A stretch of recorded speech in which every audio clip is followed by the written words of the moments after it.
గత ఎన్నికల్లో చంద్రబాబు నాయుడు, నారా లోకేష్ ఇద్దరు కూడా ప్రజల్లోకి వెళ్ళినప్పుడు చెప్పారు, మేము ఫీజులు నియంత్రిస్తాం, ఫీజులు తగ్గిస్తాం అన్నారు. ఇప్పుడు ఎందుకు మాట్లాడడం లేదు? మీరు చెప్పినట్టు ఆ కార్పొరేట్ కాలేజీల యజమానులే ఇప్పుడు మంత్రులుగా, ఎమ్మెల్యేలుగా, రాజ్యసభ సభ్యులుగా ఉండడం వల్లే అంటారా? 100% ఈరోజు రాజకీయాలు, కార్పొరేట్ శక్తులు రాజకీయాలను శాసిస్తున్నాయి.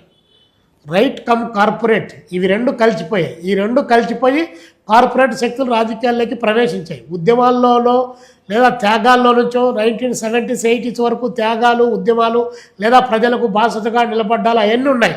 ఈరోజు అవి లేవు. నీ దగ్గర ఎంత డబ్బులు ఉంది, నా దగ్గర ఎంత డబ్బులు ఉంది.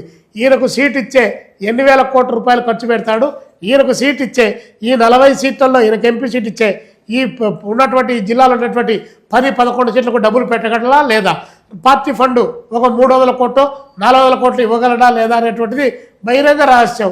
అలాగ డబ్బులు ఇచ్చిన తర్వాత మీరు ఆపేది ఏముంది? మీరు ఆపలేరు. ఆపడానికి మీ దగ్గర శక్తి లేదు. వాళ్ళేమి మీ విధానాలు చూసి, మీ సిద్ధాంతాలను చూసి మీ పార్టీ మంచి చేస్తుందని చెప్పి వచ్చినట్టు వాళ్ళు కాదు. డబ్బు కట్టలు వచ్చాయి, డబ్బు కట్టలు అటు చల్లేశారు, ఇటు రాజకీయాల్లోకి వచ్చి అందరాలు పైకెక్కారు. వాళ్ళే చట్టసభలో ఉన్నారు, వాళ్ళే శాసనాలు చేస్తున్నారు. కాబట్టి ఇక్కడ ఇంప్లిమెంటేషన్ కావడం లేదు. ఇది జగమెరిగిన సత్యం, అందరికీ తెలిసినటువంటిది. ఇది నేను ఒక్కరే చెప్పాను, అందరికీ తెలిసినటువంటిది. ఈరోజు నియంత్రిస్తామని చెప్పినారు కదా, జీవోలు తీసుకొని వస్తున్నాం, మేము దీన్ని నియంత్రిస్తామని చెప్పారు కదా. మేమే కదా కంప్లైంట్ చేసింది మోహన్ బాబు యూనివర్సిటీ పైన. పిడిగుద్దులు గుద్దారు, చంపడానికి ప్రయత్నం చేశారని చెప్పాం కదా. ఏం చేశారు? ఏం శిక్ష చేశారు? ఆయనేమో లోపలికి పోలా, ఆయన కంప్లైంట్ చేసిన వాళ్ళు మాత్రం లోపలికి పోయారు. నా పైన ₹1 కోటి డెఫర్మేషన్ సూట్ వేశారు. మరి వేసింటే కేసు వచ్చింటే నేను కూడా ఎకౌంట్ తీసుకురాలో ₹1 కోటి అర్థమైంది. ఇలాంటిది వేశారు. మరి గవర్నమెంట్కు ఇక్కడ అన్యాయం జరుగుతూ ఉంది, విద్యార్థులు అని చెప్పిన తర్వాత చర్యలు తీసుకోవాలి కదా. ఒక్కరు కాకపోతే ఒక్కరిపైన చర్యలు తీసుకోలేదు. ఈరోజు మీరు ఏ కాలేజీలపైన చర్యలు తీసుకుంటారో ఏం లేదు. పోనీ డబ్బులు వస్తుంది. ఒకసారి ఇప్పుడు పొద్దున 8 గంటలకు ఫోన్ వస్తుంది, ఇది సీఎంఓ కార్యాలయం నుంచి ఫోన్ వస్తూ ఉంది, మీరు పలానా దానిపైన కంప్లైంట్ చేశారు, మీ సమస్య పరిష్కారం అంటే 1 నొక్కు, 2 నొక్కు, 3 నొక్కు అని వస్తుంది. నేను ముఖ్యమంత్రి గారికి, లోకేష్ బాబు గారికి విజ్ఞప్తి చేస్తున్నా, ఈ రాష్ట్రంలో కార్పొరేట్, సెమీ కార్పొరేటు విద్యా సంస్థల వాళ్ళు మీ దగ్గర ఎంత ఫీజులు వసూలు చేస్తున్నారో మీరు ఒకసారి చెప్పగలరా? మీరు దోపిడీకి గురవుతున్నారా లేదా అని అడుగుతున్నారని చెప్పి ఫోన్ రమ్మని చెప్పు. 90% అలాంటి ఫోన్లకు జవాబులు రాకపోతే అప్పుడు అడగమని చెప్పు. అంటే గవర్నమెంట్ కూడా తెలుసుకోవాలి, కొన్ని అంశాలు ప్రజల దగ్గర నుంచి ఫీడింగ్ తీసుకోవాలి. మనం చెప్పినదే ప్రజలకు ఫీడింగ్ కాదు, ప్రజల దగ్గర నుంచి కూడా తెలివైనటువంటి గవర్నమెంట్ అలా కూడా చేస్తుంది.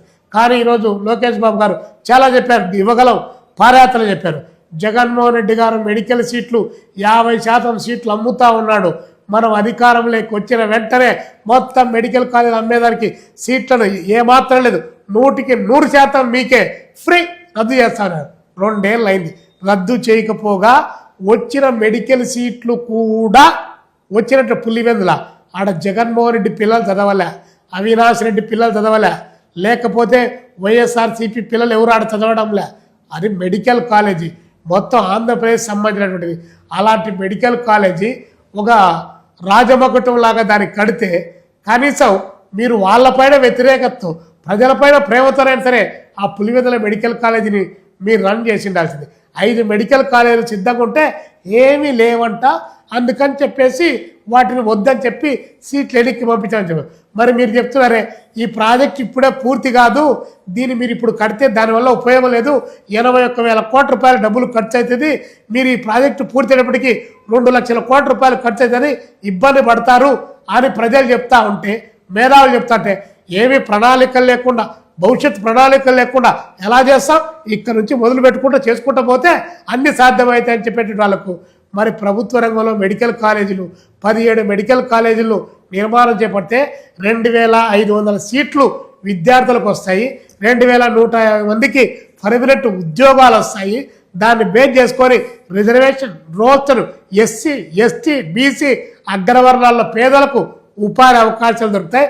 పైగా వైద్యం ఈరోజు సోకాల్డ్ కార్పొరేటు సూపర్ స్పెషాలిటీ ఆసుపత్రుల కంటే ప్రభుత్వ వైద్యం అంతే ఫ్రీగా అంతని, మరి అది బాధ్యత కదా? మరి ఇవన్నీ ప్రైవేటీకరణ చేస్తున్నారు. కాబట్టి మీరు చెప్పిన జీవో ఏదన్నా ఒకటన్నా ఇంప్లిమెంట్ అయిందా? పీజీ విద్యార్థులకు జీవో రద్దు చేస్తా ఉన్నారు, రద్దయిందా? మెడికల్ కాలేజీల జీవో రద్దు చేస్తా ఉన్నారు, రద్దయిందా? డిగ్రీ కాలేజీలకు ఫీజు రియంబర్స్మెంట్లో జీవో రద్దు చేస్తున్నారు, రద్దయిందా? ఏ ఒక్కటి కాలే, అన్నీ యాజ్ ఇట్ ఈస్గా అన్నీ అలాగే కొనసాగుతూ ఉన్నాయి, అలాగే కొనసాగుతున్నాయి. ఇంకా దానికి నగిసి ఆయన 50% అమ్మాడు, జగన్మోహన్ రెడ్డి గారు 50% అమ్మడానికి పెట్టారు, మీరు 100% అమ్మడానికి పెట్టారు. అంటే గుడ్డి కట్టే మెల్ల వేలు కదూ అని జనం అనుకోవడం వల్ల ఆయన 48.9% ఆయన అమ్మాడు బాబు. ఇది మొత్తం 100% అన్నప్పుడు సహజంగా వ్యతిరేకత అయింది. అందుకనే మెడికల్ కాలేజ్ ప్రైవేటీకరణను వ్యతిరేకిస్తూ ఉన్నాం, మేము నిర్ద్వందంగా వ్యతిరేకిస్తున్నాం. ఎందుకంటే ఇందులో ఏమాత్రం సెసిబిషన్ లేవు కాబట్టి ప్రజలకు ఉపయోగపడాలి. ప్రభుత్వ రంగంలో వైద్య రంగం అనేటువంటిది కొనసాగాలి. ఈరోజు కార్పొరేట్ ఆసుపత్రిలో పోతే ఎన్ని రకాల దోపిడీ జరుగుతూ ఉంది. మరి మీరేమో ప్రభుత్వం పాలకవర్గం అన్ని ఉచిత వాగ్దానాలు చేస్తూ ఉన్నారు. మీకు నీళ్ళు ఇచ్చాం, నిధులు ఇచ్చాం, నియామకాలు ఇచ్చాం, మీకు బియ్యం ఇస్తాం, ఈ రకరకాలన్నిటన్నీ ఇస్తాం, నెలకు పెన్షన్ ఇస్తాం, ఇవన్నీ చెప్తా ఉన్నారు. కడుపులేకేమో ఒక పిడిసెట్టి తిండి పెడుతున్నారు, ఇంకోవైపున కత్తి తీసుకొని కడుపులోకి దూడ్చి లోపల పేగులు బయటికి వెలికి తీస్తూ ఉన్నారు. మరి విద్యకు వైద్యానికి వచ్చే రూపాయలో 75% ఖర్చు అవుతుంది, రూపాయలో 75 పైసలు దానికి ఖర్చు అవుతుంది. పావలాలో వాడు ఏం తినాలి, ఏం బ్రతకాలి, ఎలా ఉండాలో ఒక్కసారి ఆలోచండి. మరి దాన్ని ఫ్రీ చేయొచ్చు కదా, ఇన్ని ఫ్రీ ఇచ్చేవాళ్ళు ఎడ్యుకేషన్ హెల్త్ ఫ్రీ అని చెప్పి ప్రకటించచ్చు కదా. ప్రకటించరు. ఎందుకంటే ఈ దేశంలో జరిగేటువంటి అత్యంత గొప్ప వ్యాపారం, నిరంతరమైన వ్యాపారం, మనిషి ఊపిరున్నంత వరకు అమ్మకానికి కొనుగోలుకు వీలైనటువంటిది ఎడ్యుకేషన్ హెల్త్. కాబట్టి ఈ రెండింటిని మేము అమ్మకానికి పెడతాం, ఇక్కడ మీకు ఫ్రీగా ఇస్తామని చెప్పి ఈ జనం పప్పులు బెల్లాలు పెట్టి పంచభక్ష పరమాన్నాలు మీరు తినడానికి కావాల్సినటువంటి ప్రయత్నం. అంటే మీరంటే సోకాళ్ళు మీ వర్గాలు ఏవైతే ఉన్నాయో వ్యాపార వర్గాలు ధనాఢ్య వర్గాలు, సమాజాన్ని ఆధిపత్యంతో చెలాయించే వర్గాలు ఉన్నాయో దానికి కాపలా కాస్తున్నారు మీరు. లేకపోతే దీనికి ఎందుకు, పేద వర్గాలకు ఎందుకు ఇవ్వరు మీరు? ఎడ్యుకేషన్ హెల్త్ చాలా ఇంపార్టెంట్ కదా. ఈరోజు హెల్త్కు సంబంధించిన దాంట్లో రోగాలు ఎలా వస్తున్నాయంటే కల్తీ ఆహారం తినని, కల్తీ ఆహారాన్ని అరికట్టలేకపోయి, కల్తీ పాలు అరికట్టలేకపోయి, కల్తీ పాలు లాగి రాజమండ్రిలో చచ్చిపోయింది. దానికి ఎక్స్గ్రేస్ అడిగితే చచ్చిపోయినందుకు కూడా అడుగుతారా? ఎక్స్గ్రేస్ అని ఇంకా చచ్చిపోయినందుకు అడగకూడదు. కల్తీ పాలు చేసినటువంటి వాడికి ఎవడో రాజకీయ నాయకుడు వస్తాడు, వాడిని కాపాడుతారు. మరి ఇంకెట్లా? కాబట్టి ఏ దాన్ని నియంత్రించలేనప్పుడు ఇది ఇవ్వాలి.